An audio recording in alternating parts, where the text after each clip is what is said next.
All right, and we live, baby. What's going on, everyone? Welcome to a special winter meetings recap, 27-ounce live edition here with myself, Ivan, of course, alongside Stefan.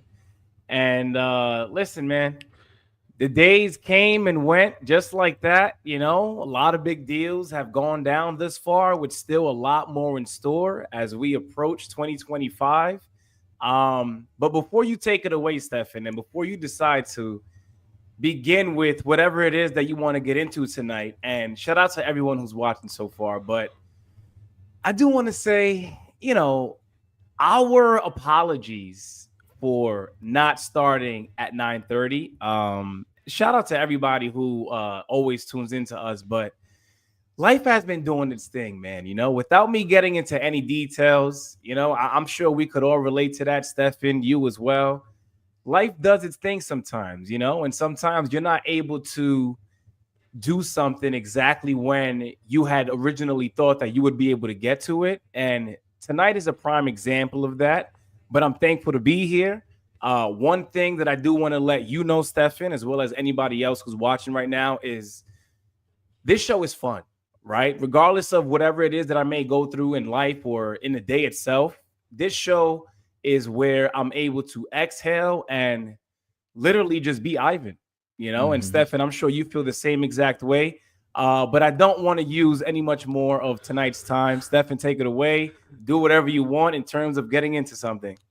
So I just want to echo your sentiments because sometimes life can be bit of a trip. So, all right, before we get into it, I have a quick story for you. All right, like you guys know, it's this that time of year. We break news, we have fun, we do all this shit, right? It's the most wonderful time of the year, and I'm not talking about Christmas. So everybody's been asking me, yo, what's your sleep pattern been like? Yo, can you believe today my body said fuck you and woke up at 12 in the afternoon? Mm. Luckily, there was nothing crazy going down, and luckily, I was able to catch my breath. But my body was like, bro, you went to bed the night before that at 4 in the morning. You went to bed last night at 3:30 in the morning.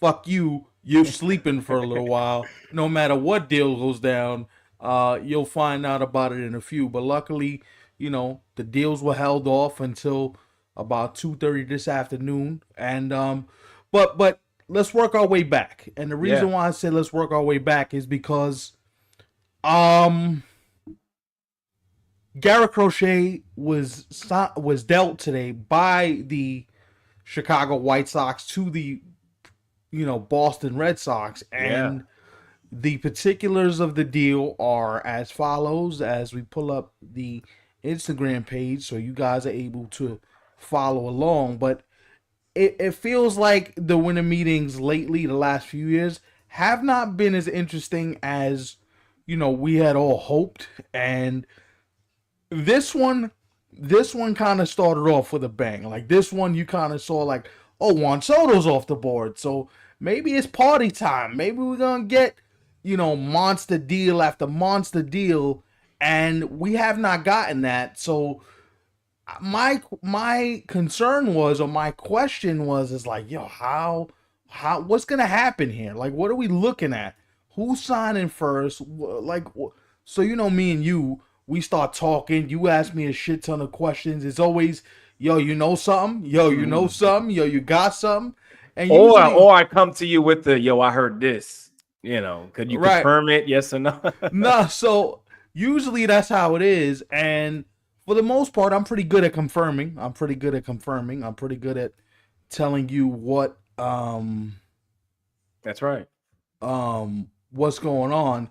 This one kind of caught me by not by surprise because you knew the Red Sox were going to do something, but they finally pulled the trigger on an asset in which we all knew was going to get traded, and it was just a matter of time, it felt like. And I know, talking to people in the industry, they were like, yo, finally a deal goes down. Boston has some maneuverability in the pitching market. There you see it. Garrett Crochet was traded. And the thing that I took away from this is the Red Sox gave up a lot. According to Mass Live on Twitter, the Red Sox gave up They're number 4, 5, 8, and 9 prospects in their system. Wow, So that's four. four That's four players out of their top 10 prospects. 4 out of the top 10 prospects were traded away in this deal. And so you ask yourself, now that doesn't include Marcelo Meyer, that doesn't include Roman Anthony, that, you know what I mean? They still have tons of prospects to deal if they so choose. And the one question I'm asking myself is, what's next for the Boston Red Sox? First of all, this is a great get. Garrett Crochet had $10 million this year, and they say he's eligible for $15 million, his projection in arbitration next year. So that's 2 years of a guy that throws with this kind of veracity, this kind of stuff, making $25 million a year. That's not bad. Like, you'd sign up for that any day of the week, and Garrett Crochet is one of the most dynamic pitchers in the game when he's on the mound. Yeah. That's not bad. One thing I want to say about the Red Sox too. Shout out to them for being able to land a guy like Garrett Crochet from the White Sox. Excuse me, as you mentioned, Stefan.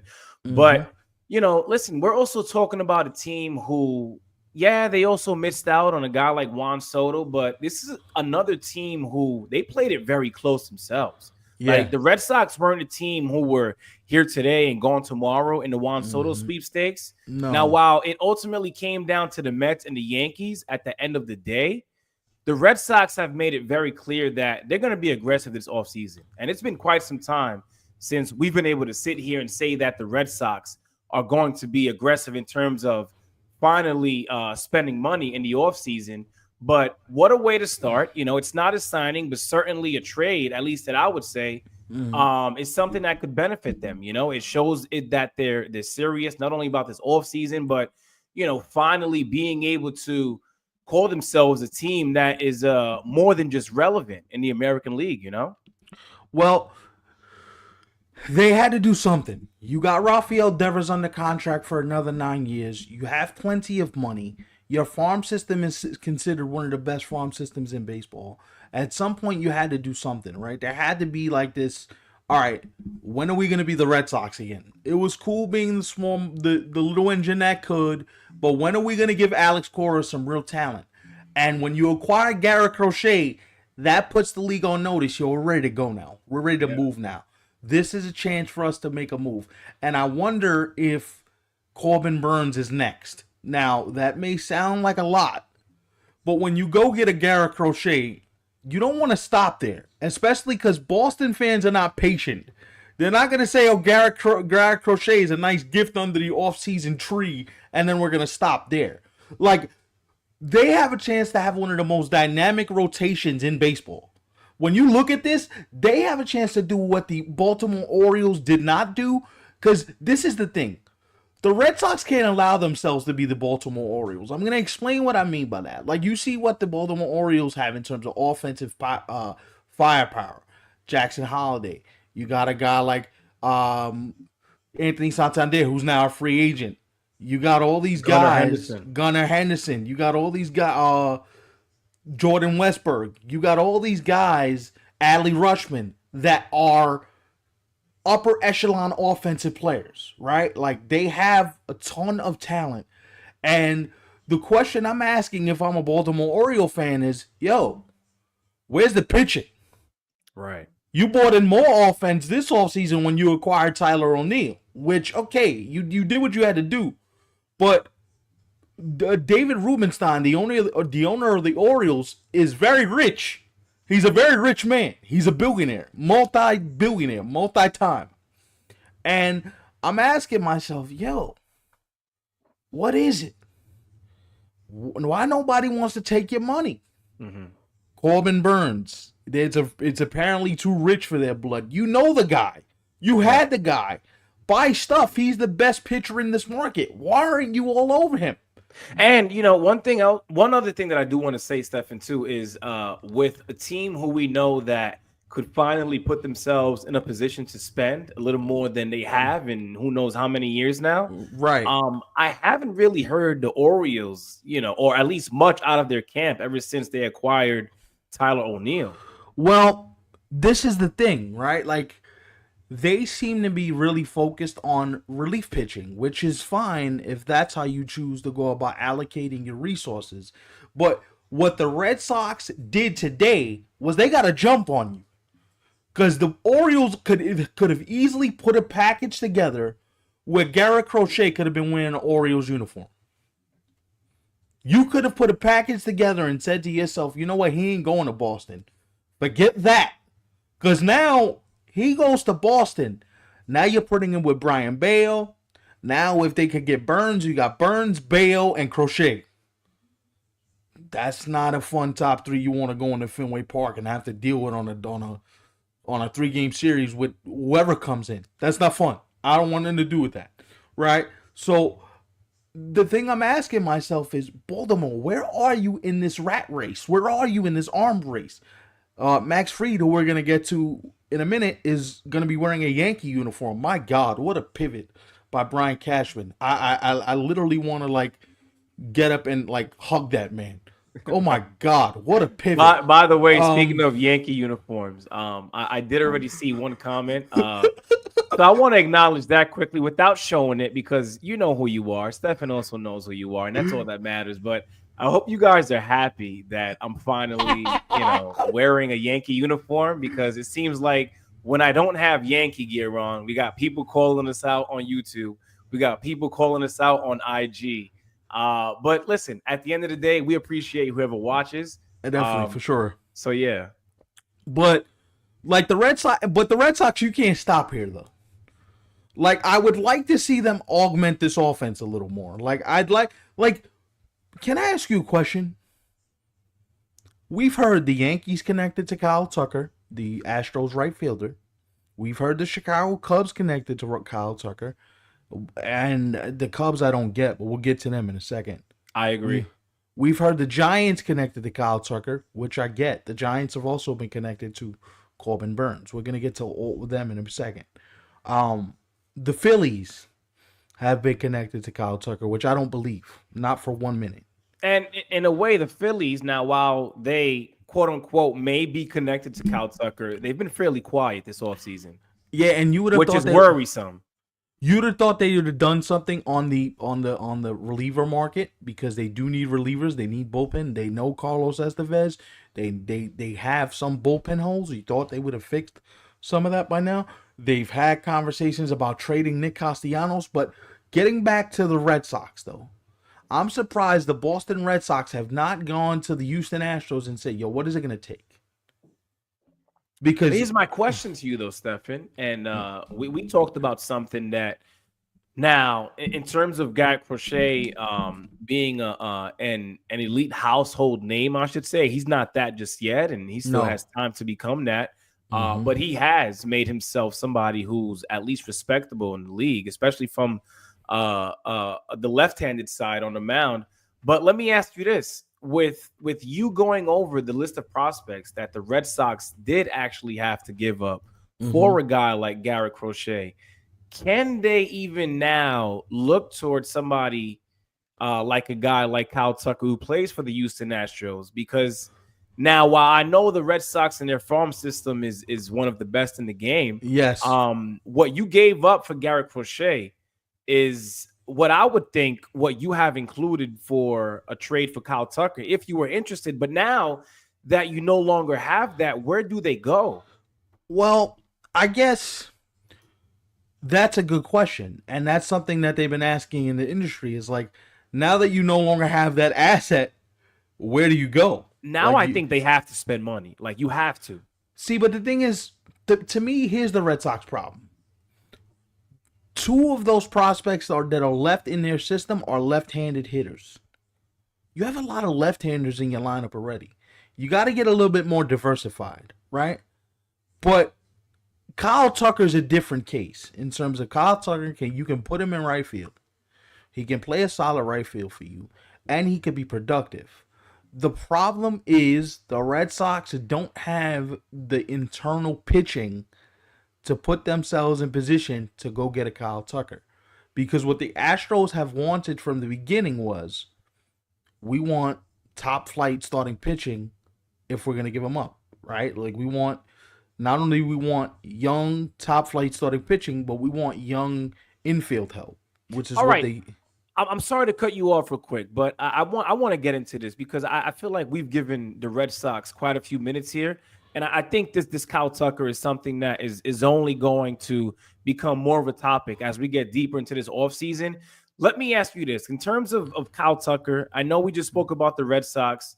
Mhm. What other teams are you hearing about that are linked to Kyle Tucker? And I want you to at least, and I'm also going to share my thoughts on this as well. And shout out to everyone who's watching right now, but Mhm. what are we anticipating in terms of the Astros standpoint and what they are expecting to receive in return if they are going to depart with a guy like Kyle Tucker?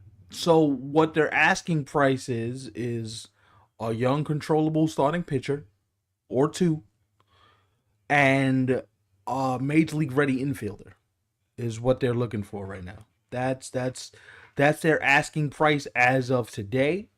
The Yankees left the Yankees left Dallas today, believing that Kyle Tucker is somebody they think they can run down. Was the phrase that was used to me when they were leaving the hotel. They think they could run this down.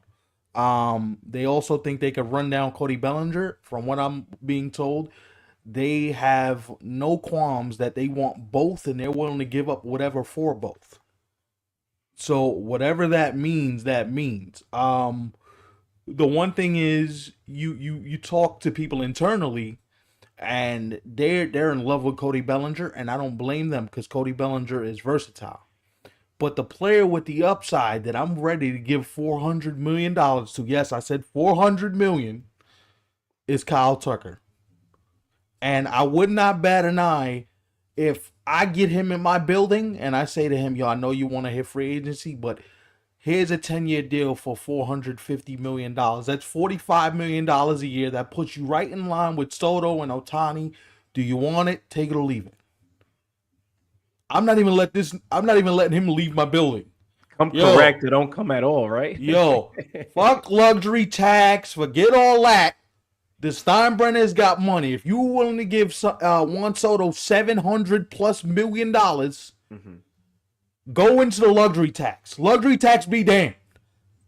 At that point, Kyle Tucker is 28 years old. Make the damn deal. Right? Like that would be my perspective as a Yankee fan. But the Yankees themselves are like, whoa, we offered Juan Soto $47 million spread out over 16 years. We're not giving somebody $700 million in one shot. Cool. Understand that. Understand that you have a propensity for Bellinger. The problem is with Bellinger is as of right now, this is according to John Heyman of the New York Post, they were far apart with money throughout the discussions with Cody Bellinger today, because the Yankees are not willing to pay down the 2 years and $52 million that are left on Cody Bellinger's deal, because the Cubs want the Yankees to eat the majority of the money left on the deal, and the Yankees are like, well, I don't So, want to. so listen, I don't want to throw shade, but facts are facts, right? So you wouldn't do it for a guy who's at the age of a Cody Bellinger, but you're surely eat 2025 and 2026 for a guy like DJ LeMahieu. I mean, I'm just saying, but it is what I it mean, is. I mean, that's a fair point. That's a fair point. Listen, do I think? Let me stop being funny. Do I think that one of these two is going to happen for sure? Yes. One of these two is going to happen for sure. One of these two being Kyle Tucker or And Cody Cody Bellinger. Bellinger. Mm. And if I had to give you one right now, I would say Cody Bellinger's the guy that happens for sure. Because although Houston says what they want, I don't know if Houston's too keen on giving Kyle Tucker to the Yankees when there's history, there's all types of, whatever. I don't know where that sits. But as of right now, the Cubs are in the lead for Kyle Tucker. The Yankees are not too distant second. But I'm going to give you somebody to watch out for at third. The third place team to me is the Phillies. And I says, wait a minute. If you didn't do Garrett Crochet and you thought that was too rich, why would you do this? And they said to me, they said, well, it's for a year. And if we can offload some of this cash into Castellanos, because Castellanos only has a couple years left. I said, but that doesn't make sense to me. I said, the Phillies to me, they feel like they feel like they're trying to thread the needle. Like we want to do one thing, but we got to do this thing first to get to that next thing. And it's like, y'all gonna have a hard time doing that. Now, if anybody can pull it off, Dave Dombrowski is one of the best executives in the game. This guy is really smart. He's been doing it a long time. The question I have for the Phillies is, do you have enough? Do you have enough prospect capital to tell the Phillies, all right, all right, we'll take your deal seriously? Like, the Yankees can literally walk up to the Astros right now and throw Luis Hill on the table, and they could throw Caleb Durbin on the table. Now that you mentioned the Yankees, Stefan, I want to ask some of our viewers right now, and for those of you, whether you're watching live or if you're catching this after the fact, comment below right now and let us know if you're a Yankee fan, especially because, you know, here on the show, we've noticed that we have a lot of Yankee fans who tune in, and there's nothing wrong with that. Mm-hmm. But when it comes to, as Stefan just mentioned, you know, the Yankees are in on a guy like Cody Bellinger. The Yankees are also in on a guy like Kyle Tucker. What do you guys want to see? You know, are you looking for both? Are you okay with one and perhaps them maybe doing something else? Because, you know, not only on this show do we expect to share what we think with you guys, but this is also a free space for you guys to tell us what you think too, you know, and whether we get back to you guys via the comment section or not. If you leave a comment, you know, while we're live, for example, right now, we'll address it for you. So don't be afraid. Definitely leave your comments, leave your thoughts, join the conversation.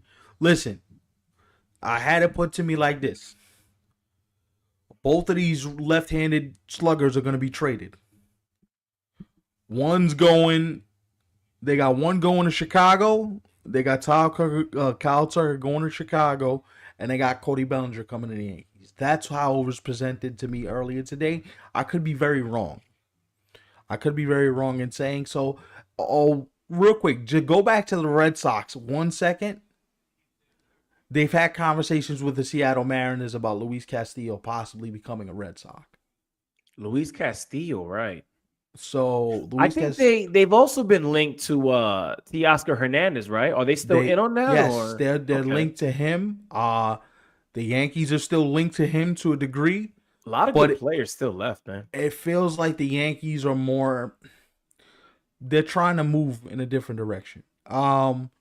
You asked me something earlier today, and I want to get into it real quick now, and then we can move on because I want to talk about everybody else and, you know, all the stuff that happened, you know, in previous. We could also do Max Fried since we're here with the Yankees now, but I just want to make this point. At one point last night, we all thought Christian Walker was going to be a Yankee. Like it was from what I'm being told, it was probably. They were in the red zone, to use a football phrase. They were about to cross the goal line, get in the end zone. This was about to be a done deal. And then the Yankees were like, oh, we don't want to lose another draft pick. Because if you sign Christian Walker, you lose another draft pick. And the Yankees have already lost draft picks in consecutive seasons. So they don't really want to lose anymore. So the question is, they can also revisit this. This can be revisited if Bellinger doesn't come through and if everything that they're thinking doesn't come through. They can revisit it if he has not signed yet, right? The one thing you know about Cashman is he's quick to revisit if he feels like, all right, I can, you know, this feels palatable to me. But just I just want people to understand when people say deals are close, me included. When we talk like that, it's because we're being told, listen, they're about to close this. There's but so much they have to go left, and the parameters of the deal in place, and both sides are comfortable. But the Yankees, you can't fault them for saying, yo, draft picks are valuable. Like I know we pick from the bottom of the draft a lot, but those picks are valuable, even if they're 24th, they're 25th, they're 26th. Right. I agree. Because guess what? In the Rule 5 draft, the Yankees had 6 players taken from them today in the Rule 5 draft alone. So that you have to restock the system with more quality young talent. And when you give up young draft picks, whether it's to sign a Christian Walker, whether it's to sign whoever else, you got like Max Fried. Max Fried had a draft pick attached to him because he rejected the qualifying offer. Right? So Atlanta is going to get a pick from the Yankees for signing Max Fried.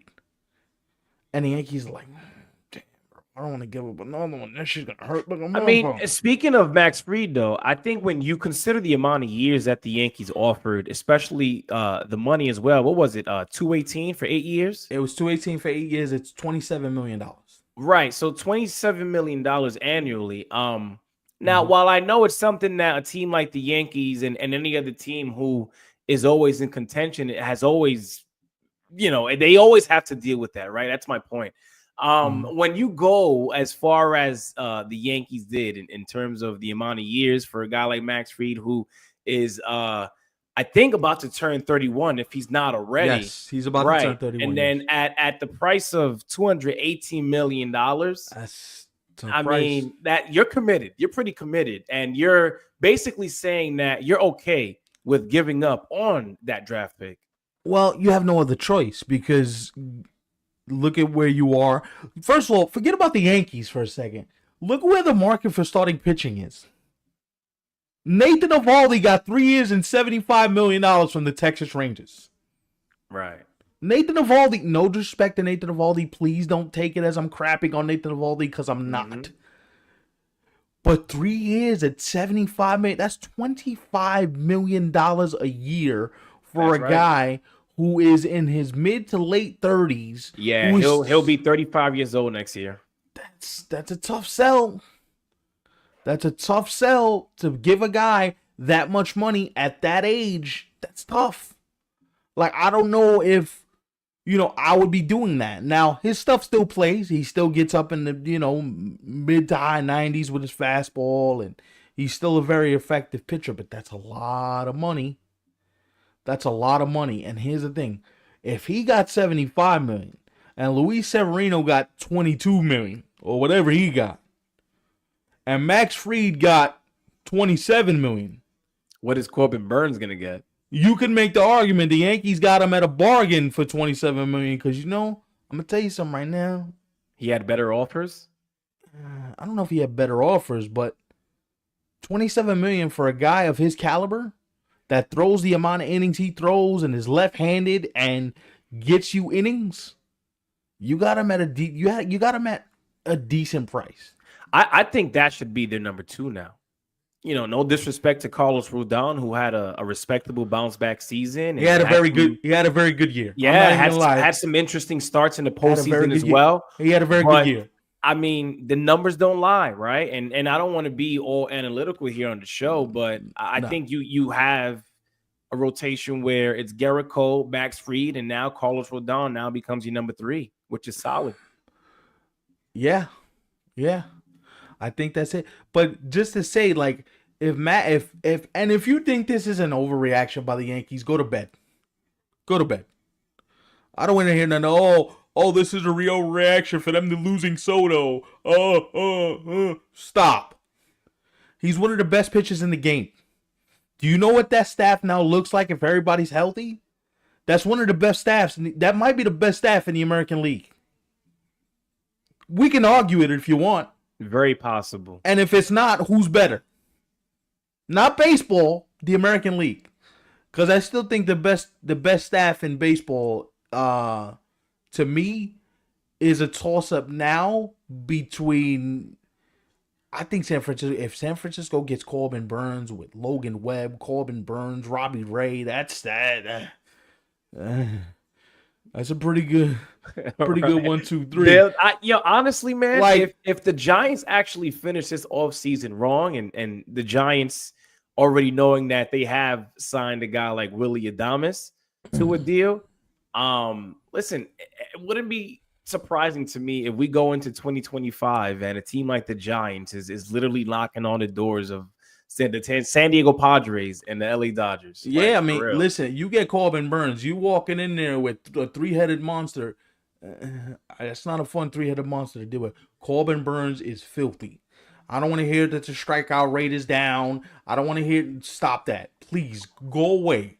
That dude, Consistent, reliable. You know he what you're gonna get. he throws innings. That guy is one of the best pitchers in the game. Right. If And for those who were wondering whether he would be able to do it out of Milwaukee after moving on to Baltimore, he showed you yet again. listen, and he's gonna be pitching in the pitcher's paradise in San Francisco. Listen, I know the Dodgers staff is good because we talked about Snell and Glasnow, If healthy, yes. Shohei. That staff is good, but this staff here, that's not bad. That's not bad. So when I put the Dodgers, Giants, and Yankees on paper with the Pirates as a not so distant fourth with Paul Skeens, Jared Jones, and the filth that they're throwing out there in Pittsburgh. I mean, my lord. You now have a conversation, right? Like, you now can start to stack up these rotations. And to me, the Yankees might have the best staff in the American League. I don't know the next best staff in the American League. Maybe the Guardians. Maybe. If Bieber comes back late in the year and, the kids we saw this year take a step. Shout out to Seattle, too, still. Seattle's filthy, too, yeah. I didn't even think about them. Seattle's filthy. By the way, how disgusting is it if you're the Mariners, you can take a call on Luis Castillo and go, yeah, we'll think about dealing him. I got Logan Gilbert. I got Brian Wu. I got Bryce Miller. I got starters all over. Here's the thing, though. Speaking of the Mariners, now while they are in a position where they have made it clear and public that they're a team that is not afraid to make a move like that. No, not at all. I think if you're a Mariners fan or just someone who understands the situation that the Mariners have been for quite some time now, you would hope that if you do flip a pitcher who is someone like a Luis Castillo, that you're flipping him for some offense because, quite frankly, man, at this point, can the Seattle Mariners just get the bat or bats that they need by now? I mean, come on. See, well, here's the problem, though, right? Like, I understand what you're saying, and you're not wrong in making that assumption. But Seattle has had a problem with sustaining a certain level of payroll. Like, their payroll, that's a problem. Ownership doesn't want to go past a certain point. They're like, we're not comfortable past here. Like, their limit's probably anywhere between 130 and 145. If you want to bring two bats in, you're probably looking at anywhere between 140 and 160. I don't know if ownership is necessarily going towards a certain point before they're like, that just doesn't sit well with us. Because believe it or not, folks, everybody is not the Steinbrenner family or the Coens. Like, we're playing on Park Avenue while the rest of these guys are we don't all play the same game. Now, they're all millionaires or billionaires, don't get me wrong, but there's different level of billionaire, right? Like, some of these dudes don't have the same collateral in terms of financial that other teams do.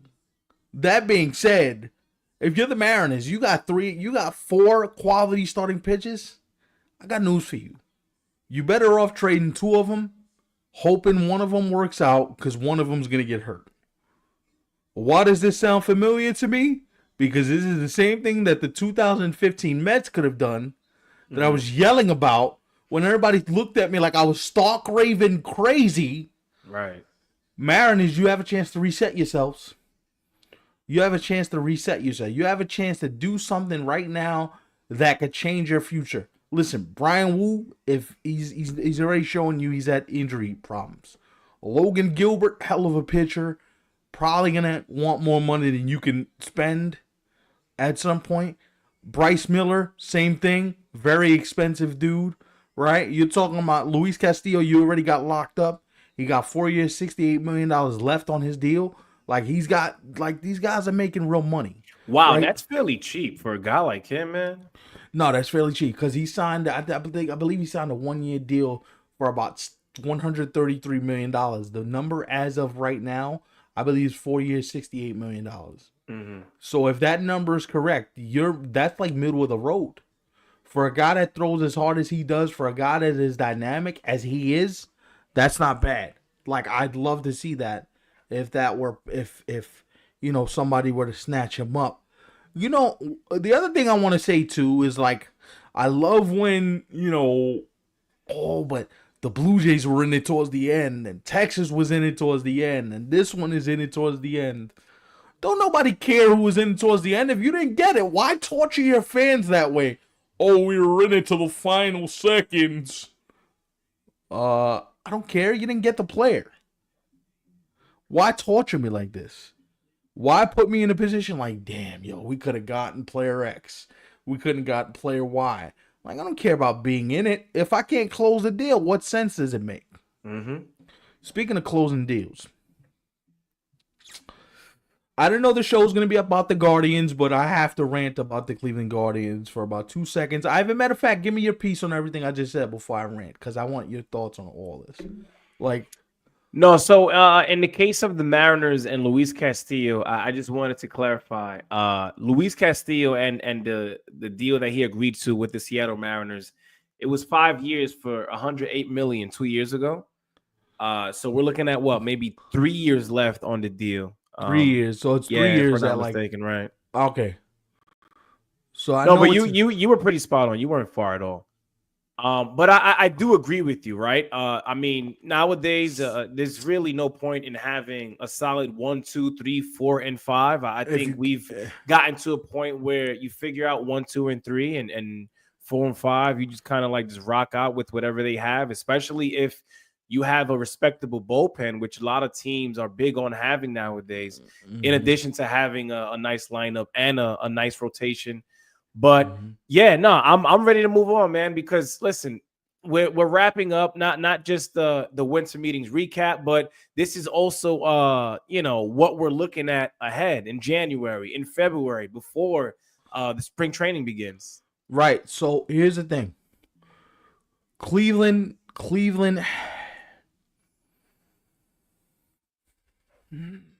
I'm gonna say this nicely.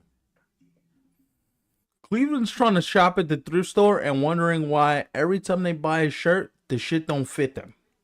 Or it eventually breaks on them. Or every time you wash it, I mean, if you bought the shit used, what do you expect? every time you wash it, the shirt just shrinks. By It the doesn't. way, I want to let people know that doesn't mean that buying used things are a bad thing. I mean, nowadays, people hear something and they're like, "Yo, he said."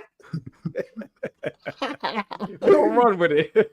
No, that's not necessarily it, but it's like, so you traded Andres Jimenez, who still has 5 years, $99 million left on his deal. Andres Jimenez, I believe, is 26 years old. Hell of a defender, by the way. That glove is shit.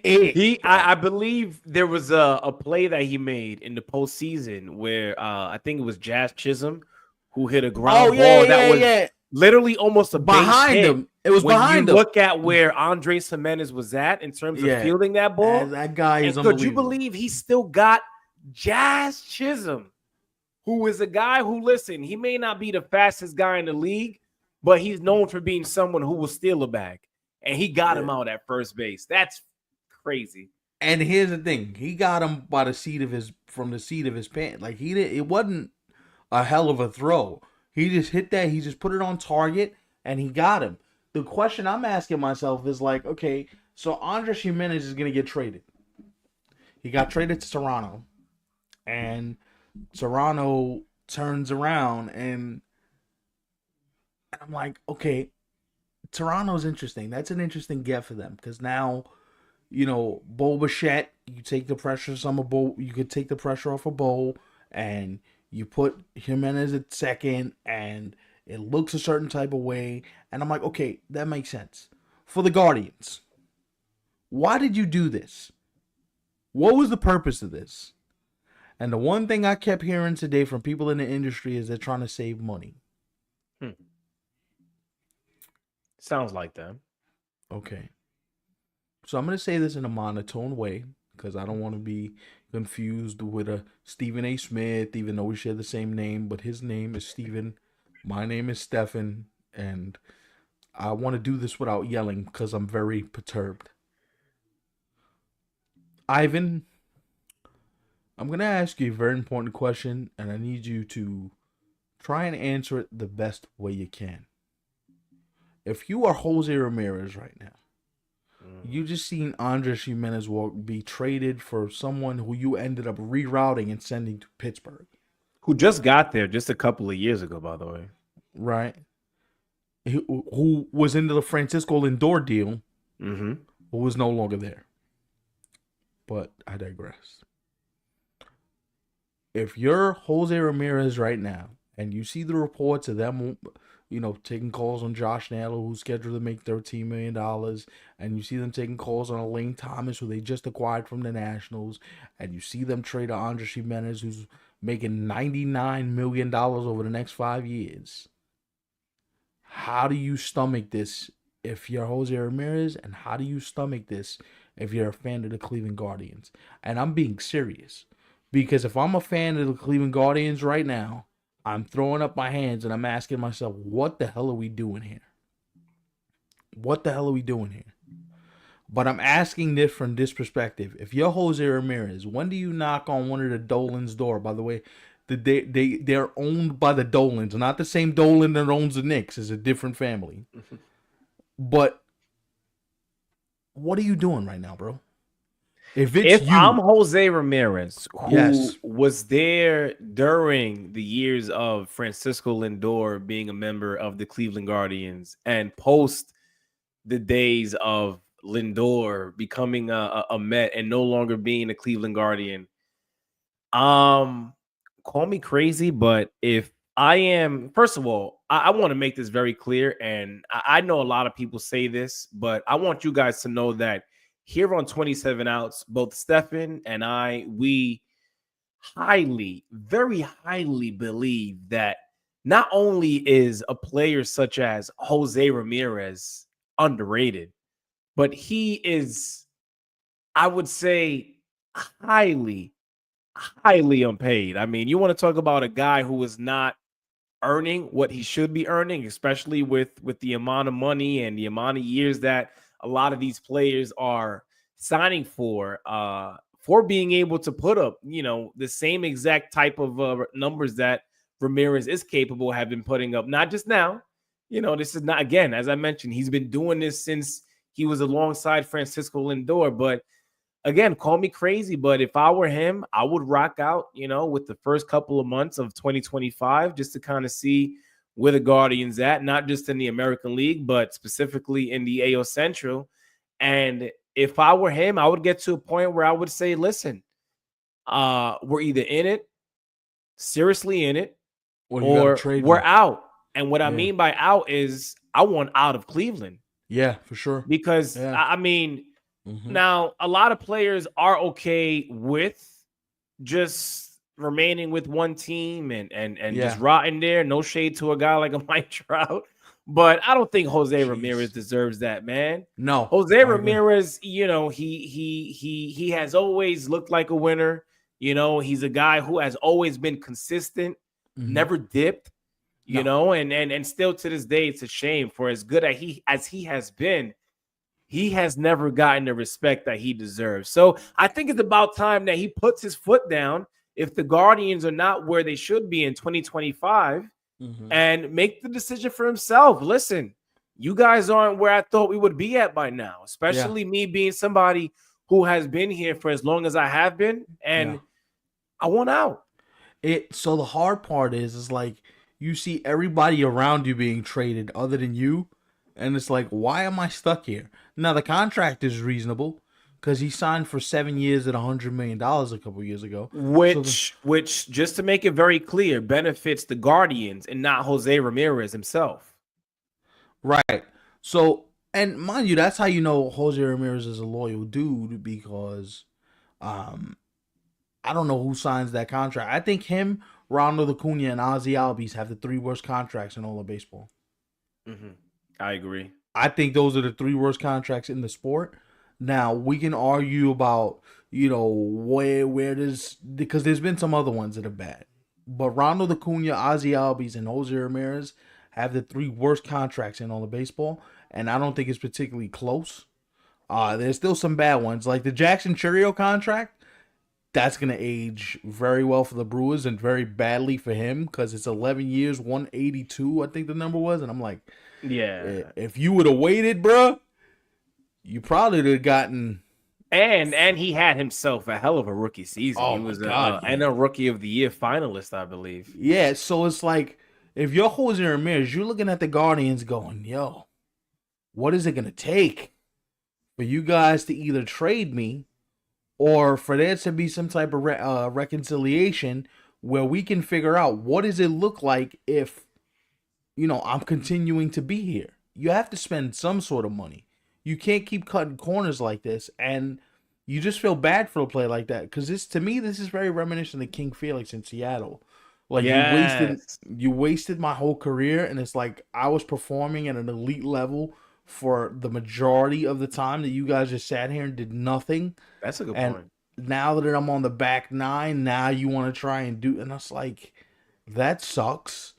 Um, I'll say this: if I am the Boston Red Sox, if I'm anybody with any sort of significant prospect capital, I'm throwing as many top prospects as I can at the Guardians, and I'm saying, yo, give me that dude so he can play third base.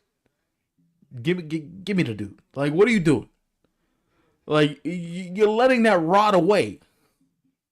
He's literally rotting in Cleveland. It's a shame. It's disgusting. Mm-hmm. I wish there was a better way. I guess is what I'm trying to say. I wish there was a better way for players like him. Now, Mike Trout chose to sign for 400 some odd million, so I guess that's a different case because he chose to be there. But this also feels like very Ichiro Suzuki-ish, very loyal to Seattle, and Seattle never put nothing around Ichiro, and Ichiro was like, all right, finally thinking that a trade is best for me, and they traded him to the Yankees when Ichiro was past his prime. But can you imagine? And listen, I'll say this too. Not to make this something about the Mariners, but to add on to your point, they might be doing the same with Julio Rodriguez. Now I know he's still fairly young, but you locked him up, and it looks like he's going to be there long term. But you haven't really put much around him, Yeah, it's interesting the metamorphosis they're going through in Seattle. Like, how much of these pitchers do we trade? How much do we keep? What does it look like if we trade player X? What does it look like if we trade player Y? They're in a very tough spot. Speaking of being in tough spots, but so Christian Walker's name has been brought up by a few people. Like the Nationals like him. Seattle is a team that's linked to him right now as we speak. Like Christian Walker in Seattle kind of fits the bill. Kind of need the power bat. Kind of gives them what they need. Another bat to go with Julio Rodriguez. I have another question, and I know this comes out of nowhere, but because we have already touched on a guy like Christian Walker, someone who is not a free agent, but the team who he plays for, being the St. Louis Cardinals, has made it very clear that they will be as aggressive as they can be in terms of trying to get rid of Nolan Arenado. Apparently, there's a list of teams that he himself has put out there. And I know the Yankees were rumored to be linked to him at some point. But now when you look at the teams that he has chosen to be okay with being traded to, I know the Angels were up there. I believe the Mets were up there, the Giants. What does he really want? Like, I'm confused at this point, because if you want to go to the Mets and not the Yankees, I would think there's something personal, some sort of dislike, because how are you okay with not coming to New York in general and just the Mets? Well, he knows the Yankees don't want him. Oh, okay. So this is a Yankee thing.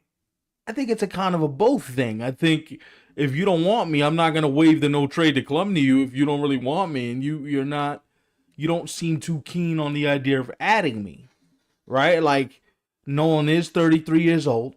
His bat has begun to slip. Defensively, he's still one of the best defenders in the game. We're not gonna argue that fact, but Nolan is getting up in age, and I believe if you gave the Yankees truth serum right now, it's not something that they would like to consider. Then it's not something they're considering right now at the moment. I guess is what I'm trying to say, and it doesn't seem like that's going to change. The question then becomes, why is the Angels on this list? Yeah, that's right. That's what confuses me, dude. Like as I mentioned, well, the Yankees decided to take a step back, and I'm sure he feels the same way. The feeling is mutual, as you mentioned, Stefan. But you're okay with going to the Angels? The Angels, like, I just don't get it. Now, the Angels, and I know Arenado has been open to playing first base wherever it is that he ends up, whether it be with the Cardinals still or elsewhere. But it's at a point now where it's like, I mean, I get the guy is always hurt, but they kind of have a third baseman in Anthony Rendon. I don't know. I don't know. Well, if you talk to Perry Minasian, the GM of the Angels, they don't have a third baseman. They don't plan to give Anthony Rendon any sort of assurances that you're going to get a spot. You might have to come off the bench. Wow. Could you imagine that? Coming off the bench and earning that type of money? I mean, Perry Minasian was on MLB Network and said we gave Anthony Rendon no assurances that when you come back, you're going to get a spot. Yo, I want to ask Angels fans, and I don't know how often we have Angels fans who tune into the show, but you guys have gone through a lot over the past like 10 to 15 years. And I have a serious question. What's worse? Is it the Mike Trout deal? Is it the Anthony Rendon deal? Is it the Albert Pujols deal? Is it the CJ Wilson deal? Like, it's a root for the Angels. What is it that you think was the worst deal? Now, if you want to put them all together and call it what were the worst deals with an S being more than one, then I feel you. But yeah, man, y'all should just stop going after household names. Like it's not for you guys. So the question that I'm having is like, no, but this is more so for Nolan.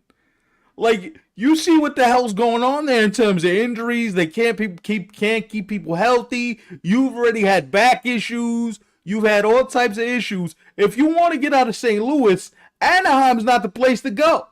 That's right. And you've never won before. You didn't win in Colorado. You didn't win much in St. Louis. Unless, and this is the unless part, it's a geographical preference.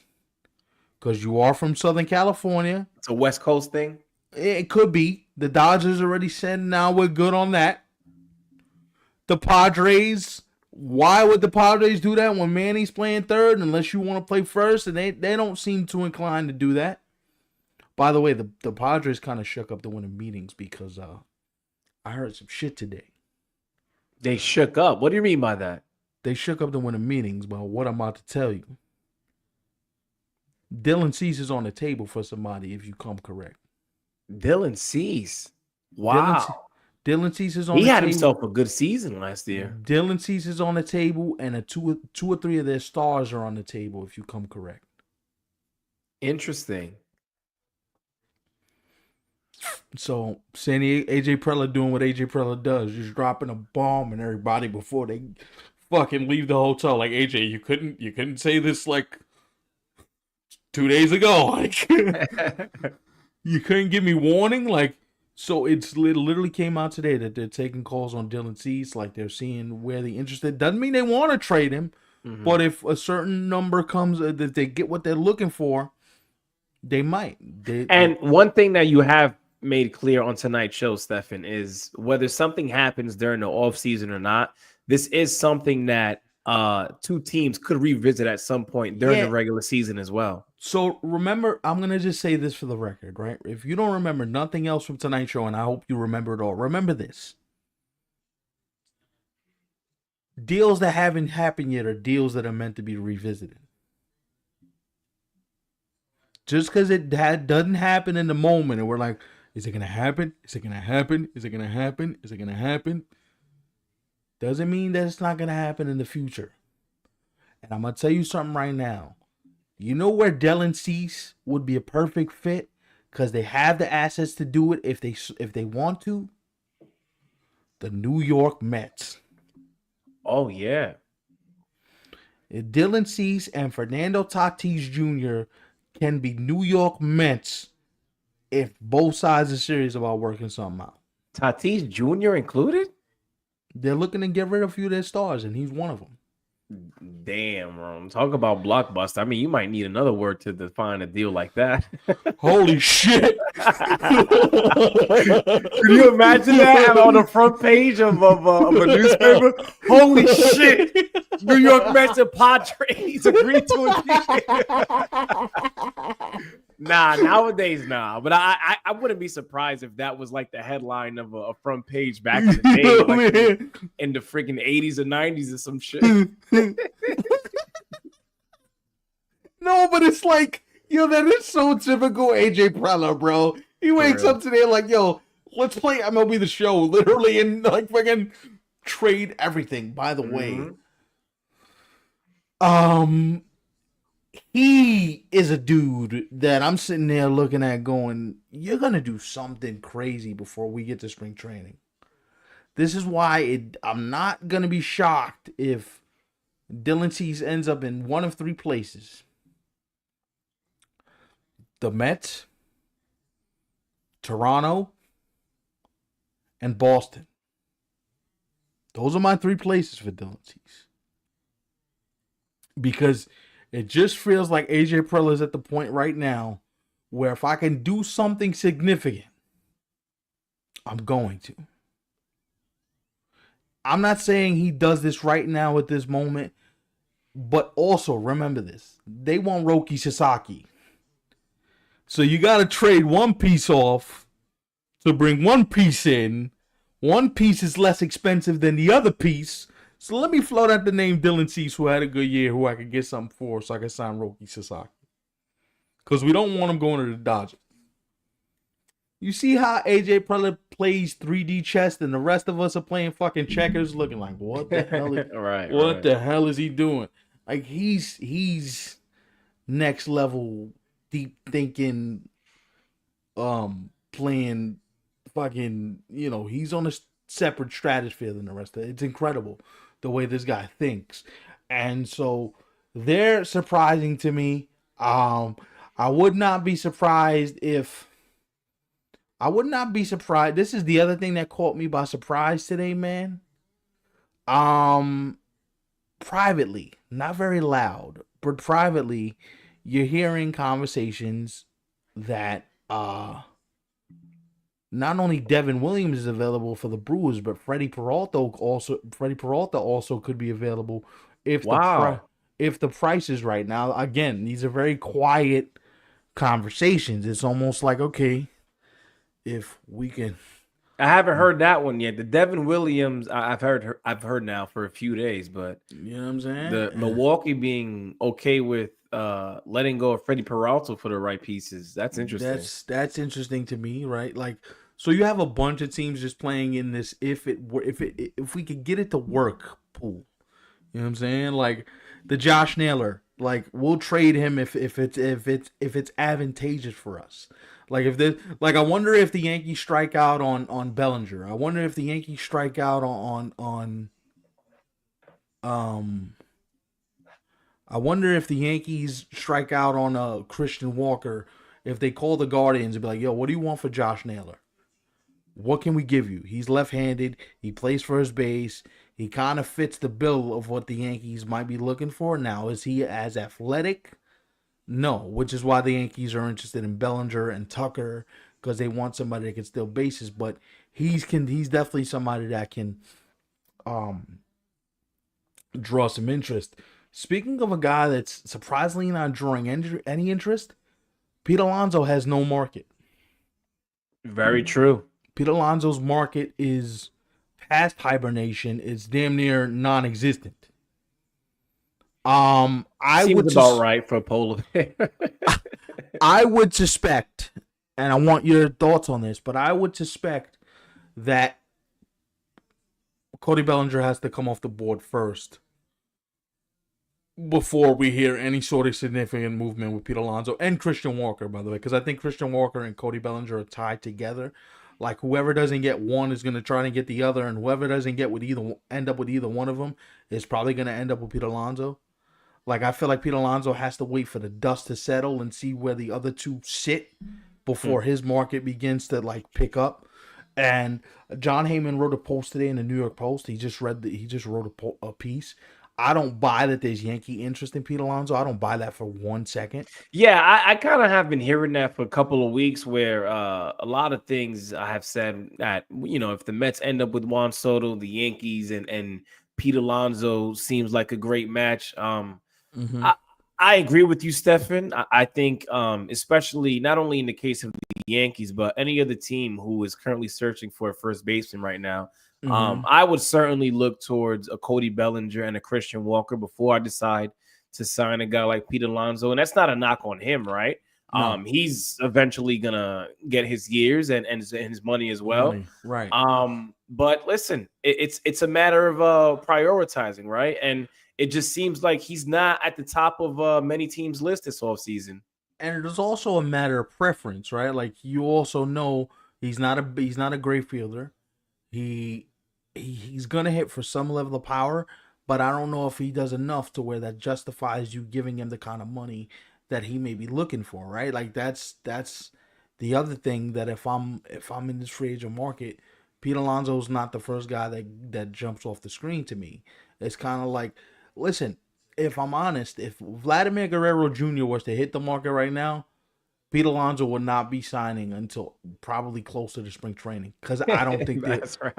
I don't think there would be a market for him. Like Pete Alonso is lucky that it's just Cody Bellinger and just Christian Walker sitting in front of him. Because if Toronto wakes up and has an epiphany tomorrow and says, Vladdy's available, Pete, the market you thought you had, brother, you don't have no more. That's right. Yeah. Like you might have to end up going to fucking Tampa Bay for on a 2-year deal or some shit like that. You may not get the type of money you're looking for. Like, here's the thing. Pete Alonso's in a tough spot because he doesn't play good defense. Christian Walker's a good defender. Cody Bellinger's versatile, a good defender. Vladimir Guerrero Jr. had one of the best second halves I've seen in the last 5 to 10 years. He was unbelievable in the second half. I don't know what the hell happened, but he got hotter than fish grease in the second half, and it worked, right? So I'm wondering, like, okay, how do we do this? How do we map this forward? What do we do, right? And the thing I keep coming back to is, damn, Pete Alonso might be fucked. He might be last year's like Blake Snell, where you gotta prove yourself. You gotta go sign a deal you don't want to sign. Even Cody Bellinger signed a deal you don't want to sign, and you gotta hope that there's an opt out in the second year so you can hit the market again. He might have to do this all again next year, bro. Because I don't. You know what I've noticed, and I believe I recognized this yesterday. I was reading a post on Instagram. I forgot exactly what it was about, but certainly Pete Alonso's name was in there. And I read some comments, and wow, this is no surprise. A lot of Mets fans love Pete Alonso. I've noticed that Mets fans actually, not only do they like this dude, but they believe that, that's like almost mandatory to bring back a guy like Pete Alonso, especially with the amount of times I read it and from it's just crazy, man. Because I've already known the love for the dude, right? But now that we've heard the Mets and them being linked to Juan Soto since the end of the World Series, it was almost like, damn, Pete Alonso is like 1B. Like and I'm not saying in terms of talent, but I think if you were to ask a Mets fan, like right now as we speak, that's how highly they look at this dude. Yeah, it's kind of crazy how much he's revered in a very short amount of time. Like, he's only been with the Mets for 6 years. I know that's probably not that short, but it's still short enough for us. Like, we looking at him like he's the next grand, like the next, second coming almost. It's like, yo, Pete Alonso's very flawed as a player. He doesn't hit very well in the clutch. He's not a very good fielder. Like, I mean, the postseason, he did show up in the postseason, so shout out to him for that. But he didn't have a great year. He had 34 home runs. I believe he hit 240, and he only drove in 88 RBIs. It's not like the guy was anything significant where I'm like, I have to pay Pete Alonso XYZ. Like, I don't see that. And so when I see someone say, well, they got to bring back Pete, well, they got to bring back Pete, well, they got to bring back Pete, my answer to you is, well, why? What does he do? How does he change the complexion of your lineup? Does he make you better? Arguable. Arguable. I don't know. I don't get the warm and fuzzies for a guy that's a good power hitter but doesn't really do anything else that great. You know what I haven't done tonight? My bad, you guys. But make sure you follow us on. That's how you know tonight's show was just constant. Here we are. You know, follow Right. us on Instagram at 27 outs 3C, and of course, for those of you who are watching us live right now as we speak, make sure you definitely subscribe to the 27 outs YouTube channel. I have a question for you, bro, because like you don't want to usually ask me questions, but I want to flip this the other way and ask you something. What do you see Alex Bregman going? Give me your educated guess before I give you my answers. So I'll give answer rather. right. I'll give a top three. If I had to choose three teams where Alex Bregman could possibly land, I'm gonna say this is tough. I'm gonna say the Red Sox. I certainly believe the Red Sox are up there for sure. You know, after making a push to land Garrett Crochet and making it clear that you want to spend, why not Alex Bregman being one of those guys, and maybe removing Rafael Devers from third base and figuring out maybe perhaps we could have him at first base instead. So I'll say them. In addition to the Red Sox, I would also say, now while I don't think they do this, but I do think that it does make sense, perhaps in Alex Bregman to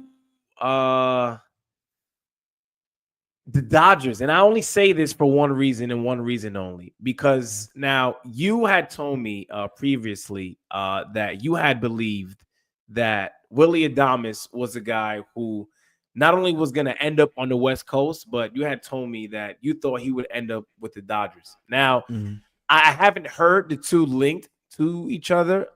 Now, is it something that is a possibility? Because, yeah, I mean, you name a player right now that is available, whether it be a free agent or on the trade market, you hear the Dodgers linked to every single person. Just like the Mets, just like the Red Sox, just like the Yankees as well, who are also linked to many of these guys. So I'll say that. So where am I at right now? I said Red Sox, I said Dodgers. And if I had to choose a third team, I've said this before, and I'm not going to change my mind. And the only reason why I would say this is because we've heard about the possibility of the Philadelphia Phillies wanting to move on from Alec Bohm. And listen, one thing that I've mentioned tonight is that the Philadelphia Phillies, who I thought would be a little more aggressive this offseason, have been pretty much stagnant for the most part. And not just stagnant, but you don't necessarily hear the Phillies in on some of these guys who they should be in on for. Yeah, well, they were connected to Garrett Crochet. They had conversations with Garrett Crochet. They was connected to Max Fried to a certain degree. Like they kicked the tires. They're like, maybe what I mean, he might come to Philly, but they never really passed the stage of like, all right, we're gonna up the ante here. But that's interesting. You said Boston, the Dodgers, and Philly. Yeah, interesting. I know where you have him linked to as well, especially with AJ Hinch being the manager of the Detroit Tigers. But yeah, Detroit's in the mix. I don't think they do it though. if you gave me true serum right now, I believe Alex Bregman is going one or two places. Oh, so there's only two. Yeah, because I don't think Houston does this. Right. I think he's either a Yankee or I think he's a Red Sox. Yankee or Red Sox. Okay.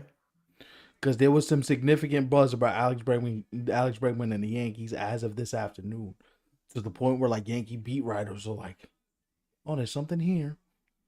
Brian Hoke, MLB.com. The Yankees' interest in Alex Bregman is very real.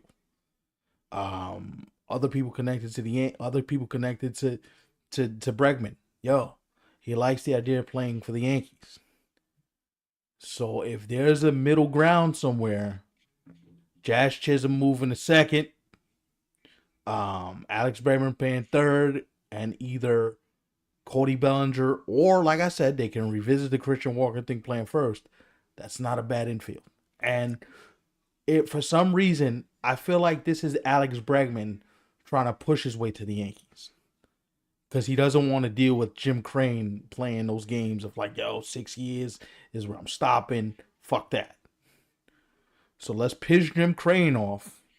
Let's get the Yankees involved in this. And if I end up being a Yankee, I'm good. Like Boston, see, there's the thing. Boston's having internal debates right now. Alex Cora wants them because he's mad. He was with him in Houston, so he wants him because he knows what he is, who he is, all that. The owner, John Henry, he wants him. Yo, I'll pay whatever. Craig Breslow's on the side going. Well, his offensive numbers took a dip. By the way, Craig Breslow is the general manager. His offensive numbers took a dip to the point where I don't know if that's worth it for us at this point. He's 31 years old.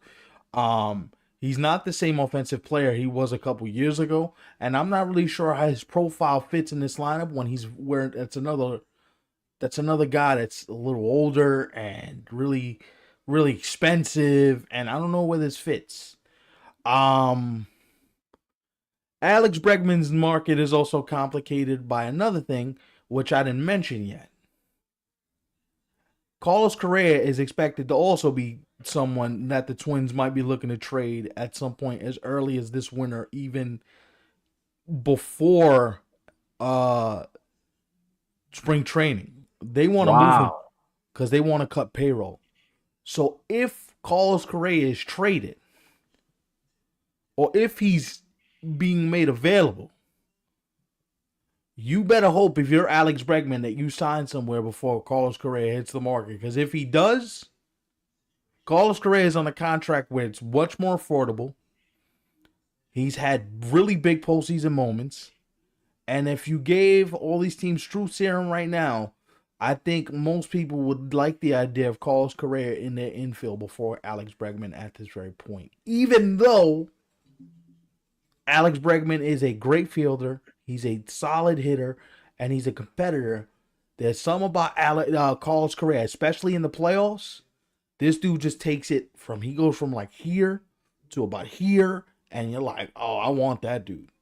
You know what I'm saying? So let me ask you this, because I've heard maybe like a thing or two when it comes to Carlos Correa, and not enough to the point where I at least wanted to have a conversation with you off the air, Stefan. But now that you mentioned that name, is there a possibility where the two teams who were interested in him during that offseason where he signed with the Minnesota Twins, such as the Giants and the Mets, do you think they revisit that, or do you think they're still afraid of, I don't injuries and it maybe being an issue long term? So let me ask you this with the Giants. You don't want to revisit it because you just gave Willie Adames a whole ton of money to play third.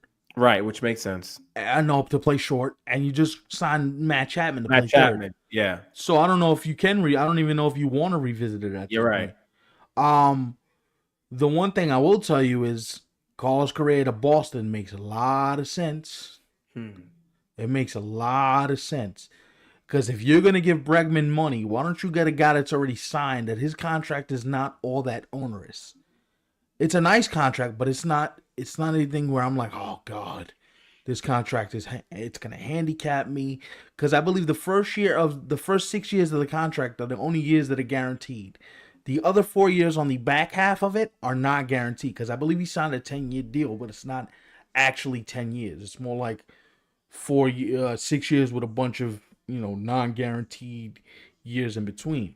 I could So actually see him wearing a Red Sox uniform. I don't know. Like I've never seen an image of that, but now that we're on that topic and the fact that it's a possibility, can I see Carlos Correa, wearing a Red Sox uniform? Absolutely. It fits.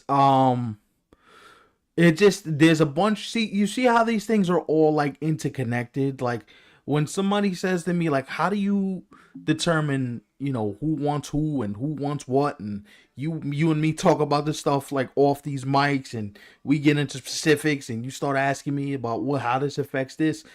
A lot of it is just basically, all these teams want the same dudes. You said this to me a bunch. That's why these teams got to act fast because it ain't going to last long. Once the market's dry, it's dry. And so,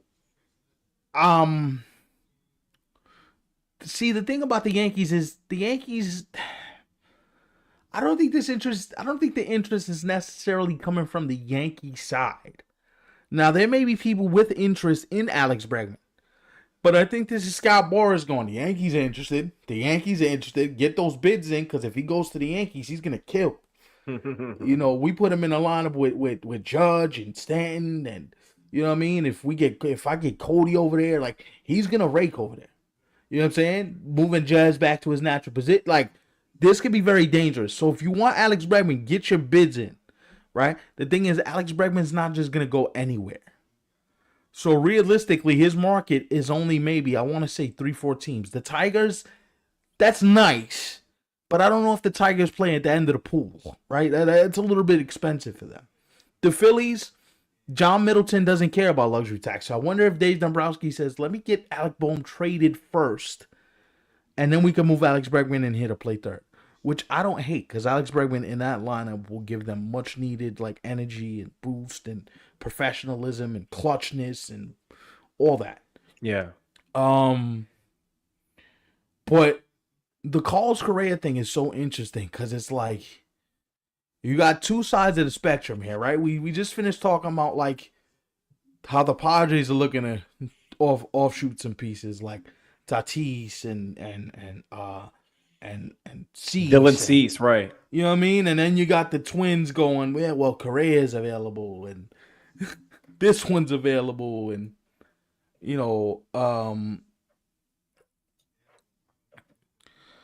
I don't know if I agree with either fit, to be honest. I don't know if I agree with either fit, Joe.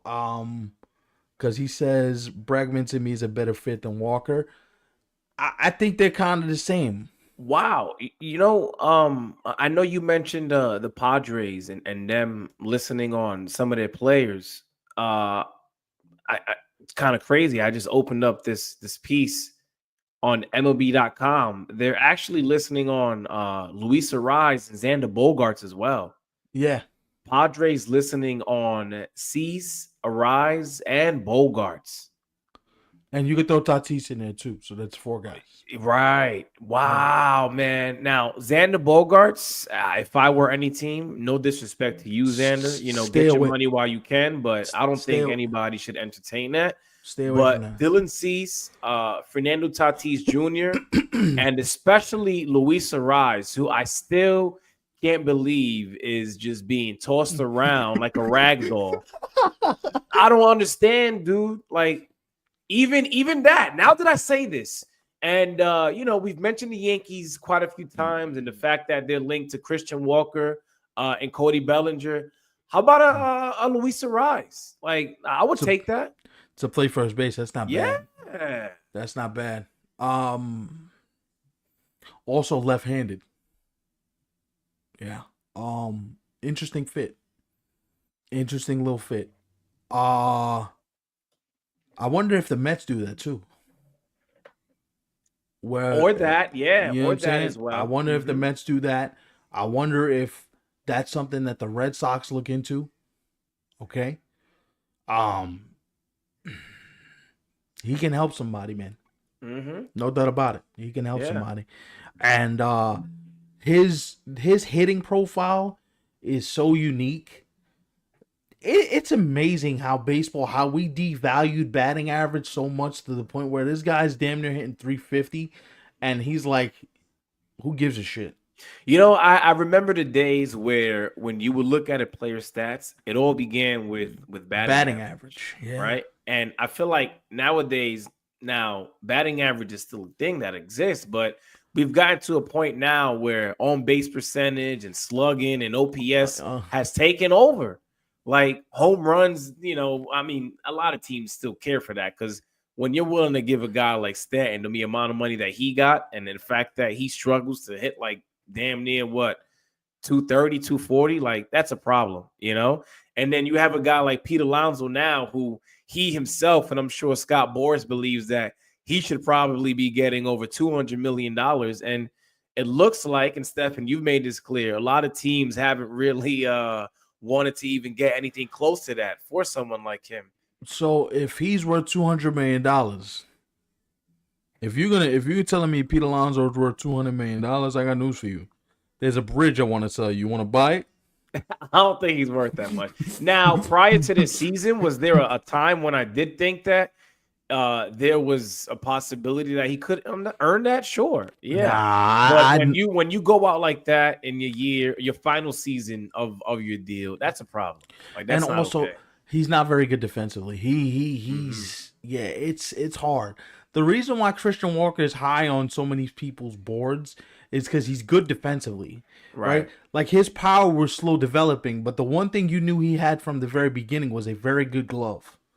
So the question then becomes is like, what do we value more? Is it the glove? Is it the power? Is it the everything all together? Like it's tough to say. So, Luis Arraez, that's interesting.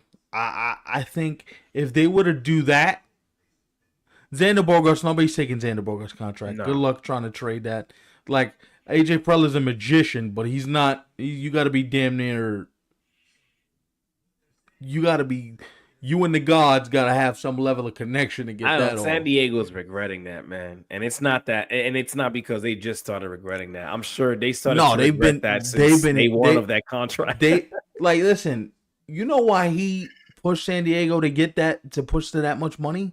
Right. He thought he was going back to Boston. Yo, let me see if I can get them to give me the extra year. Yo, let me see them if I can get them to give me the extra $30 million.